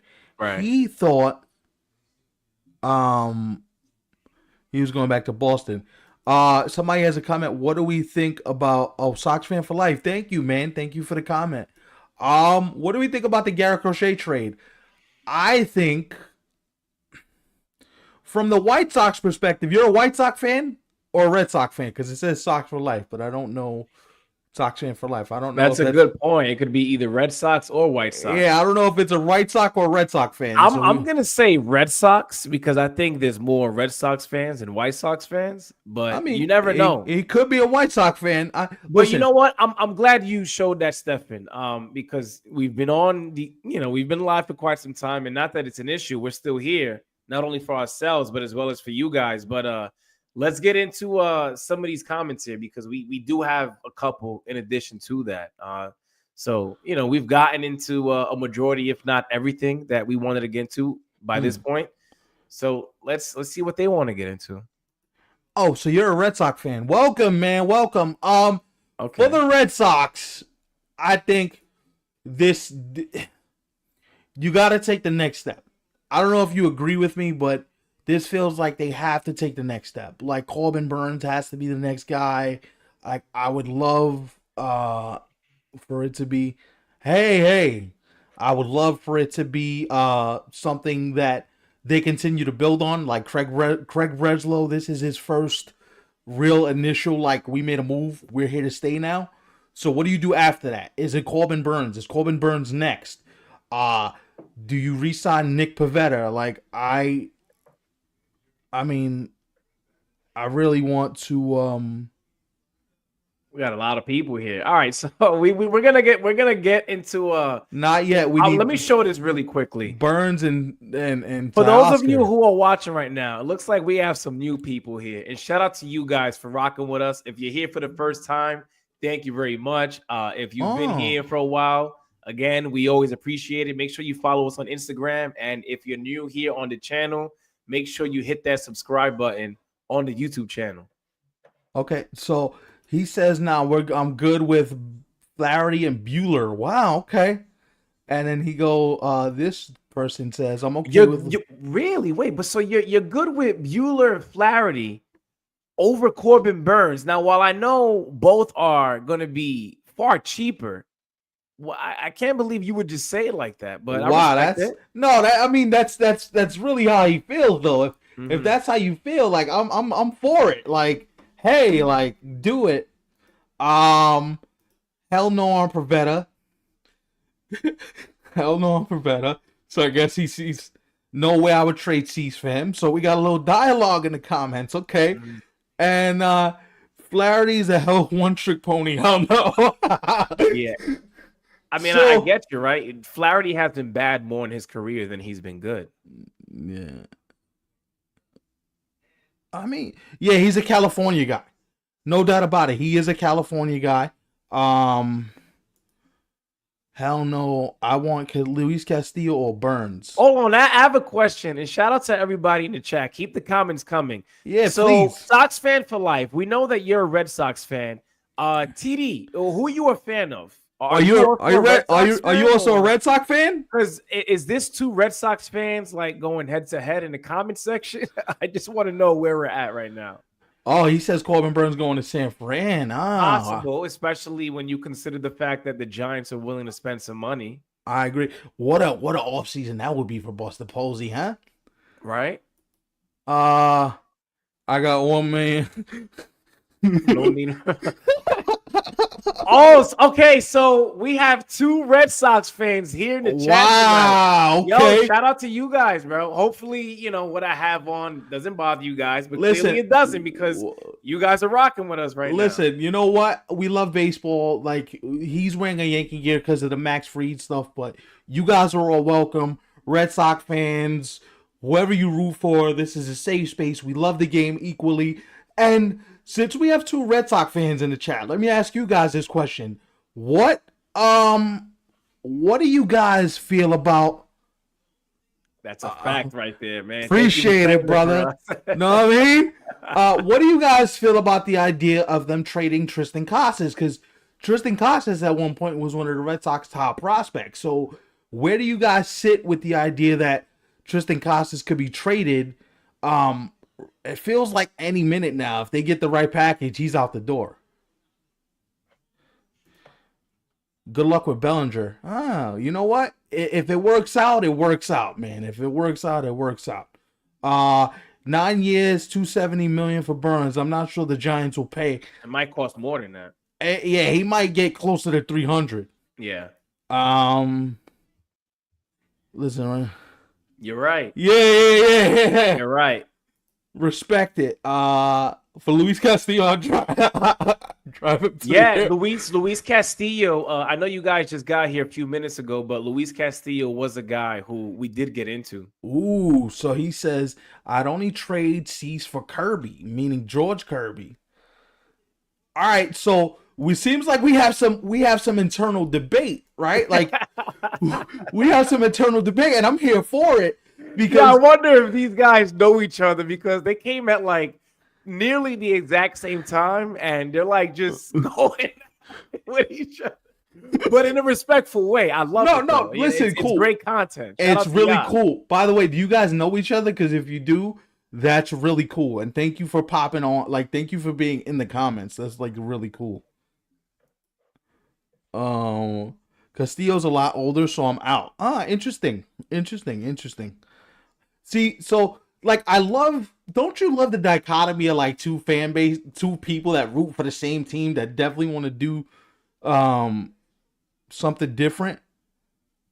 Algorithm favors Massachusetts. That's what it looks like tonight. Give me a combination of Luis Castillo, Crochet, and I'm good with the rest. I'm good. That's a nice start. That's a nice 1-2 punch right there. Yeah. Bro. Mm-hmm. No, bro, we don't know each other. Okay, cool. All right. No, listen, you guys are more than every time we're live. Also, hit those notification bells so when we're live, you could get notifications. You could get all that stuff. but it's good. It's good to interact with people from different fan bases because sometimes being in the New York market, you tend to like only have to interact with New York people, and we want this show to be something that's just not New York based. We want to touch everybody's team. So I love Luis Castillo. Plus, he has 3 more years of control, 23.5 million plus an option for a 4th year. That's not bad, especially with how expensive pitching is.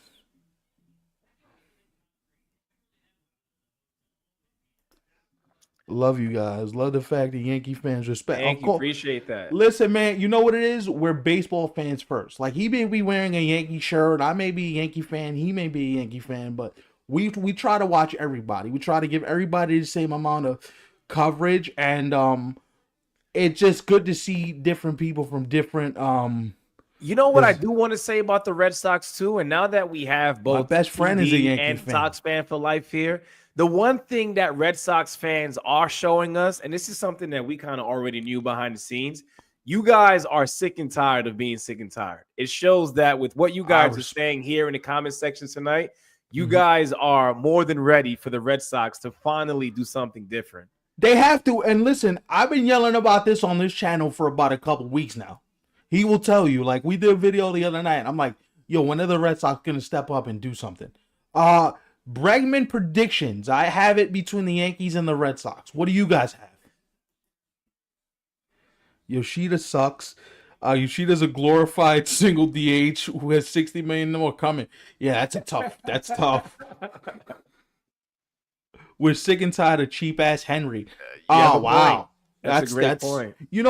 Like Tiger, huh? See, I had him going to Detroit, but that just feels too rich. It feels like what he's gonna want. The Tigers might not want to pay, but I wouldn't mind seeing Detroit. Listen, because remember, Detroit was somebody that I said early on would make sense, but it doesn't seem like the Tigers want to play at that end of the pool. I could be very wrong though. Who the hell knows? Like somebody could wake up tomorrow and be like, "Yo, give Alex Bregman all the money in the world." He says, I think Bregman may go to Giants.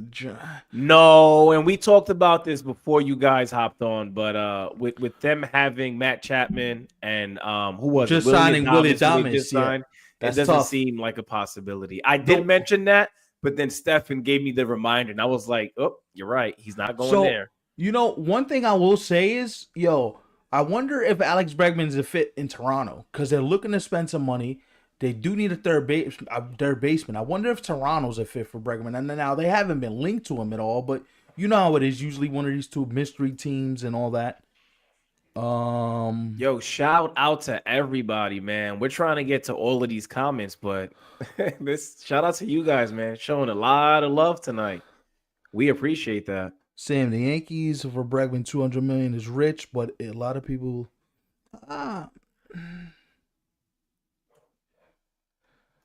Okay, 7 years, $215 million, not worth it. God damn. That's true for Alex Bregman. No, it's not worth it. But if we're looking at what the market is like dictating these guys are worth right now, that's pretty much on brand.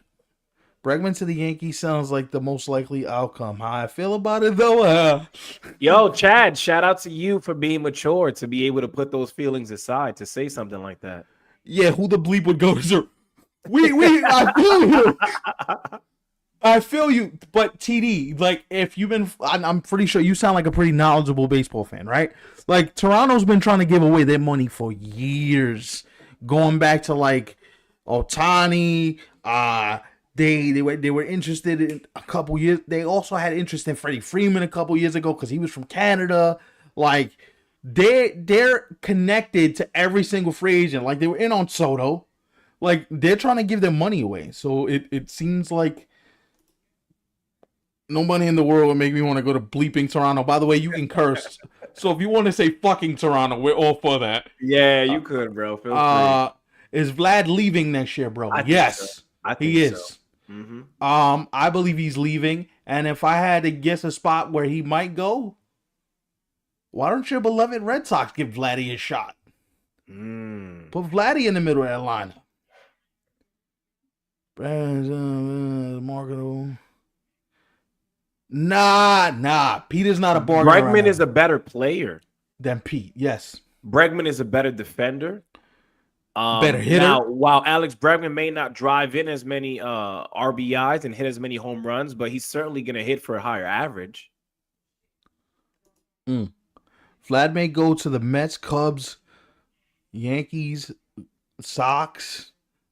All that sounds right. I don't know about. See, it depends on what the Mets do and what the appetite is to spend more money than Cohen's already spent. Mets, Vladdy to the Mets. Steve Cohen. Oh wow. Yo, let me ask you Red Sox fans something. Are you guys low key like Mets fans or something? Because I've seen so many videos of Mets fans and Red Sox fans coming together. What is it with you guys? Not anymore. Yeah, I don't think so. Nah, he's not. I agree with you. Yeah. And the two, I mean, not that Alex Bregman is a bad player, but he's had better seasons in the past, and there's been a gap in between with when he last did that versus with what he's been doing now over the past couple of years. So, yeah. I'm speaking as a baseball fan and as a Yankee fan. I need a third baseman. Bregg is the top candidate. The apology. Nah, I don't really care. At that I got point, over it. Yeah. Yeah, I don't really care at that point. Hell no, we're not.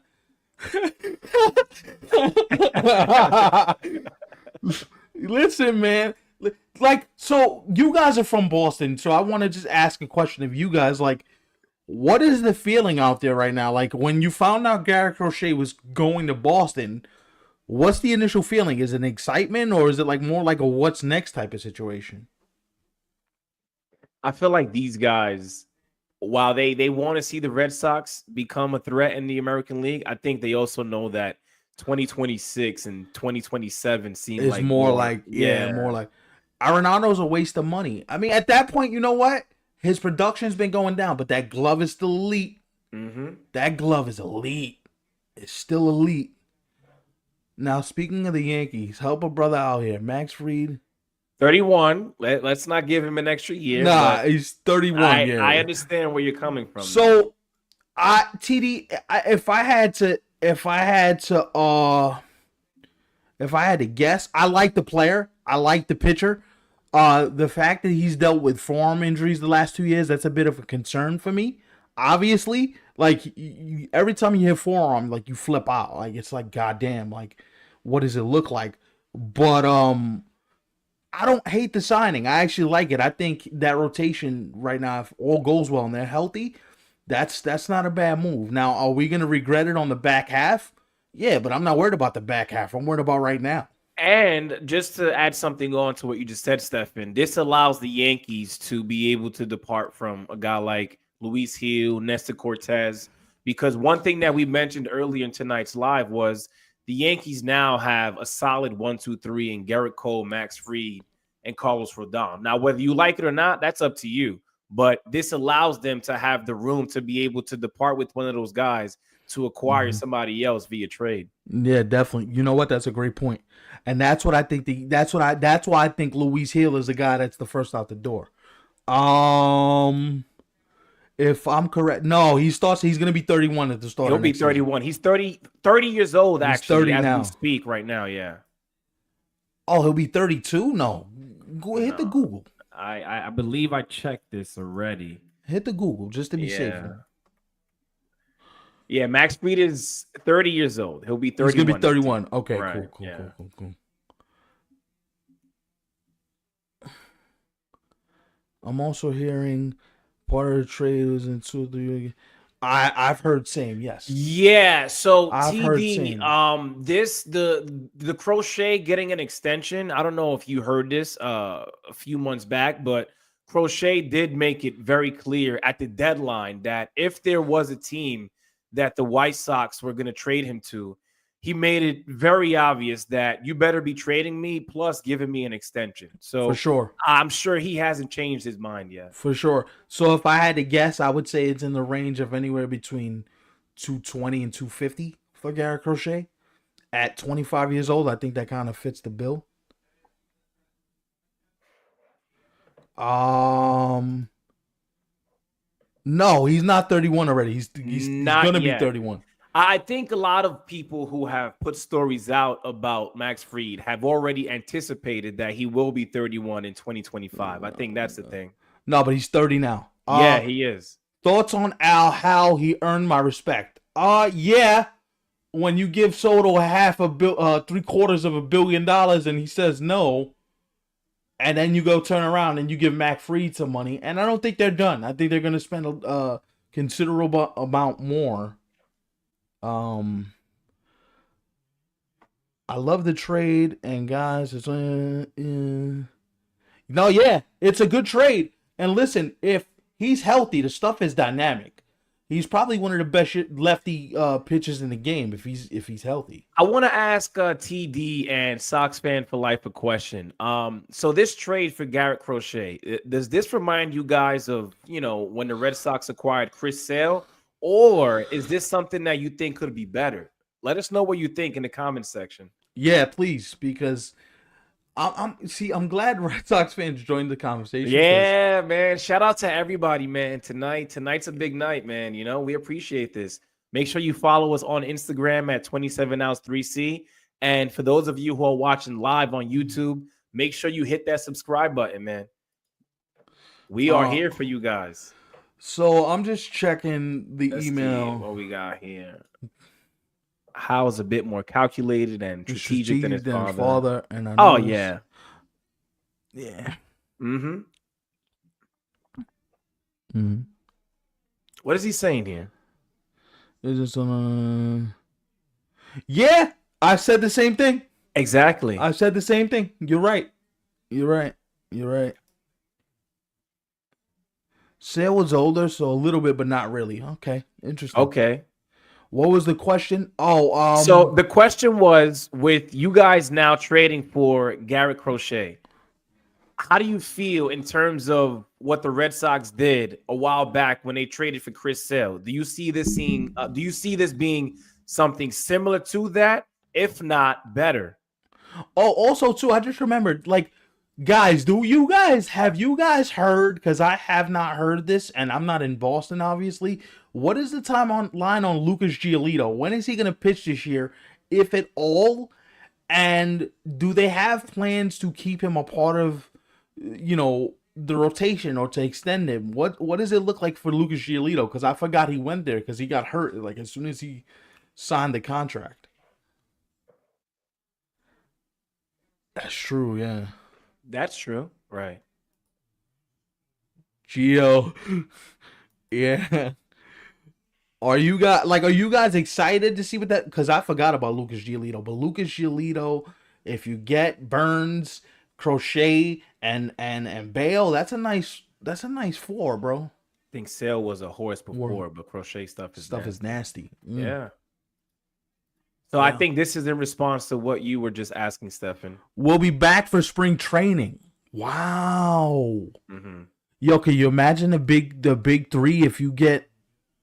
Ooh-wee. Look at this comment by Chad. Said Red Sox fans in the house. You gotta love it. And I'm not hating. I'm not mad at it. Neither are we. I'm not mad at it. Listen, because it gives us a chance to talk about somebody different, get everybody's feelings on what's happening around the league. If Luis Castillo Burns comes to Boston, you say bye-bye and you don't let the door hit you on the way out, Giolito. Wow. So where are you guys at? Where are you guys at on the idea? And I'm asking everybody this, but where are we at on the idea that the trades that may happen in the coming weeks are going to be more impactful than the free agent signings we see in the coming days? I feel like the trade market's going to have more of an impact than the actual, free agent market. What do you guys think about that, Ivan? You agree with that, by the way? Yeah, of course. I mean, while we've seen some big names already be dealt, I don't think we haven't seen anything close to what's in store. And I'm saying that when you consider both signings and trades. Wow, damn. Yo, these guys are funny, dude. Oh, Tanner Houck as well. Yeah, wow. You guys got options up there, man. If the guys expected to trade, if the guys we expect to get traded actually do, it'll be more impactful than. Good point, Mike. Yeah. Good point, Mike. That's why I asked. Love Burns, but Castillo to me is a shrewder move. Yeah, because he's a lot cheaper and he's also a little younger.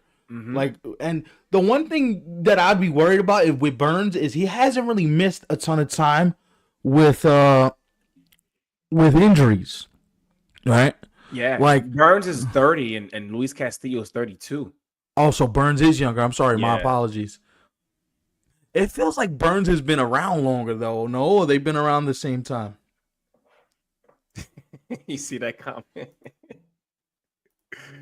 The next Castillo- one, Castillo can't pitch in a cold. No, there's actually data that supports that. He's really bad in the cold. I wouldn't be surprised. I would have to check that out myself. His ERA is significantly cold. The cold. Wow, damn. I mean, it's no surprise. I mean, they have numbers for everything now, right? Yeah, they got numbers for how many steps I took today, which happened to be 0. Right. That is funny. Yeah, man. Wow, I'm loving this. Yo, quick question, TD, Sox fan for life. I got questions for you guys, but also shout out to everyone who's tuned in right now. Special night, you know, as I mentioned at the top of tonight's live. Tonight is a winter meetings recap of what's going on so far this offseason. But again, TD and Sox fan for life. How'd you guys find us? Did somebody recommend? You know, did we just Did we pop up stumble on your upon feed? your homepage or something? What happened? Talk to us. I would love to know. I would love to know. Bueller needs to see the doctor after each start. Yeah, man. I Yeah. don't. He's not that same dude that he once was for the Dodgers early in his career. Now he did it for a couple of seasons, but it's been a little while since he's been able to do that again. Wow, look what he said. He said, "Look for Yankee Stream." Interesting. So we're not a Yankees podcast at all. We're not. While we are Yankee fans, you guys already get the vibe of, you know, us not being like jerks or anything like that. We're just genuinely baseball fans at the end of the day. Looked for a Yankee Stream. Interesting.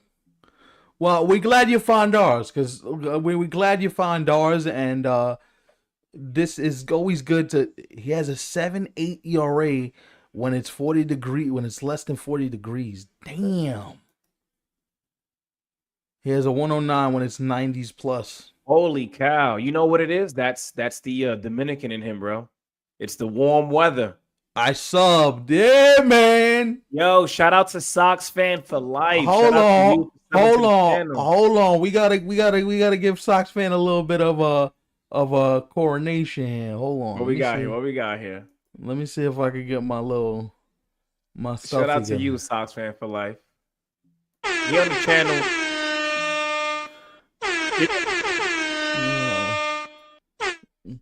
You had to give you a little bit of that. I had to. Always said without Yankees and Red Sox fans, there is not no MLB, guys. You know what? I respect that. Right, especially when the rivalry it's at its peak. Oh man, forget about it. I respect it. And you know what's crazy? We're gonna get back to that point soon, guys. I think the Red Sox is good for baseball when they're both good. So I think that's beautiful that both markets are gonna try to be competitive. Obviously, best rivalry there is, yes sir. Big up yourself, yes sir. Before we get out of here though, guys, I just want to remind you guys you can follow us on Instagram as well. We do have an Instagram page, so you can follow us on Instagram. And also, tell people about us, man. Tell people about us. Tell people about the channel. We're here. We put out videos now we're going to put out videos more frequently. We just had we had a little, stretch after the playoffs where we took a little bit of a hiatus, but we're back now. And so You trying to burst our bubble. You see that comment there? You guys have a little problem down there in New York called Steve Cohen. It's not my problem because it's not my money. I'm a baseball fan. Listen, like honestly, yes, I root for the Yankees, but I want Steve Cohen to spend as much money as he could possibly spend. Mm-hmm. You know what I mean? Like I'm. And by the way, TD, you didn't ask, but just to kind of like add on to your question there, if you were wondering how Stefan and I feel as Yankee fans about Juan Soto going there, we weren't upset. I'm good with it. I'm good with it. Like I always tell these players, get your money, man. It's hard to do what these guys do. If we could all do it, we'd want the money that they would get. So, TD, hit the sub button for us, buddy. We'll be sure to shout you guys out for sure. The fifth inning still lives rent free in my head. All of us, dude. All of us. After waiting so long. I don't know if he's messing it up, but I think what it does do is it puts the battery in the other owner's backs. Like, yo, you can't let this dude outspend everybody. So maybe he woke up John Henry. Maybe he's gonna wake up Hal Steinbrenner. Maybe John Middleton's gonna wake up. And also, too, TD, if you feel that way about Steve Cohen, then I'm sure you probably feel the same exact way about the Dodgers too. Oh yeah, for sure. Let's not forget about what they've been doing for a couple of years now. $805 million with a 75 up front. Damn. You know what? That really is what the contract is, because I don't think the Mets are gonna let him opt. I don't know if he's even gonna attempt to hit that opt out. That's a lot of money they gave the dude, yo. Like, right. That's different level, yo. Like, Sox fan for life says, I want the rivalry back. Yeah. I'm here for it, brother. I'm here for it. For sure. All right, so what else we got here? No regret. Oh, right. Interesting. All right, so before we go, is there anything else that you guys may want to ask us about? Is there anything else that you guys want us to get into before we go? Before we break out, yeah. Because you guys did join us at a great time, right? And we've loved everything that you guys have wanted us to get into with you guys. But there was a lot that we had already gotten into. But if there's anything else that you guys have in mind, feel free to comment. No, the Dodgers, because he screwed like a mother blanket. Whereas just Cohen just says it's 50 million more. That's right. True. That's right. It will be back. Trust, says Chad. Trust. Where do I think I think Burns is going to go to the Giants. I think Burns goes to San Francisco. I think they cap off the offseason with Adames and Burns as like bookend signings, and I think that's where it ends. I got Burns going to the Giants or the Red Sox. He said 9 years, 275. Oh, not bad. Nah, he got more money in the Federal Reserve. He ain't going nowhere. I'm looking forward to driving Hill Houston. Oh man, that's funny. Thank you guys for. Go ahead. I want to about this comment by Mike. Now, I don't want to get ahead of myself, but I believe you're saying that because you know what Kyle Tucker is worth, and you're not trying to throw shade at a guy like Luis Hill. I mean, you know Mike, Stephen. What do you think? No, I think he likes Kyle Tucker and the possibility of Kyle Tucker being here. Right. Well, the only way I'm doing that is if I could get an extension done. Other than that, I'm not making the trade. I need to talk to his agents beforehand. Like, yo, give me a 72-hour window. Let me get the extension done beforehand, and let's see where this all shakes out. Because if I don't have that, I'm not making the trade. Right. Because if all it's gonna cost me is money, I'll throw $400 at him with no problem.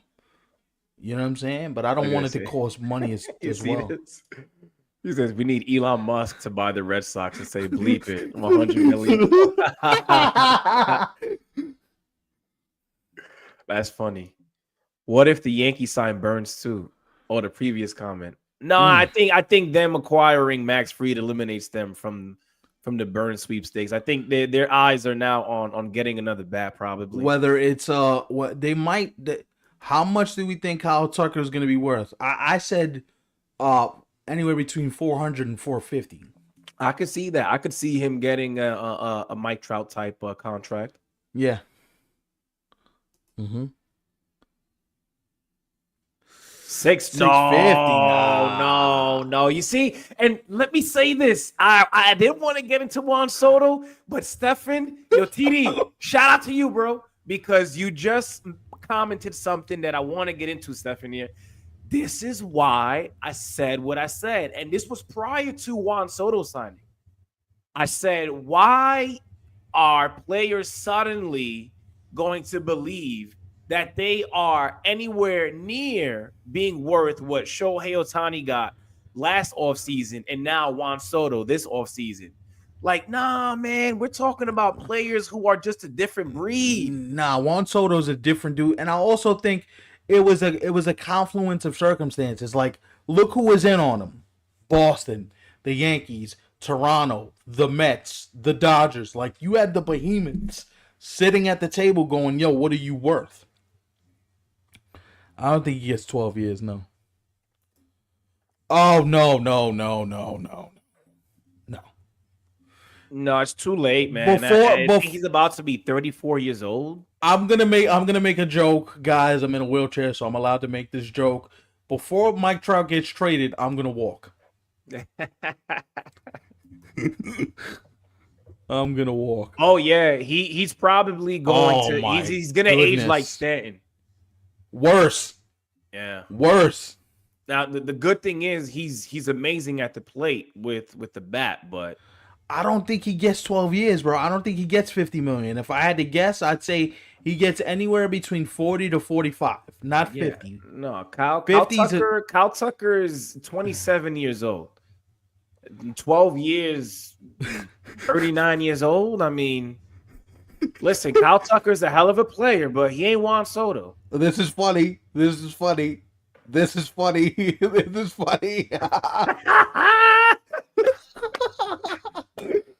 Yo, Mike, that's funny, bro. 45 tops. I'm right there with you, Sox fan. I'm right there with you, my guy, because 50 just seems like it's reserved for those dudes. When we talking about those dudes, we talking about the Sotos, the Ohtanis, them. Like if Kyle Tucker's actually, sorry, Stefan, but Kyle Tucker is going to be 28 years old in a month. His birthday's in January. So and then you know what? I could see 12 years for about anywhere between 450 to 475, but no more than that. 650 though, you see this? TD's saying that with confidence. He's not. Wow, man. TD, all right. If he gets anywhere near 600, I don't even know. I'll be shocked. I'll be floored. Now, I think it gets close to 600 if the 12 years is something that he gets. Now, if it doesn't get close to 12 years and we're looking at maybe like 9 to 10 years, I don't think he gets 650. Does he get more than Judge? Yeah. Oh, yeah, of course. Kyle Tucker's getting more than Judge because he's younger than Judge. Also younger, yes. Yeah. Great point.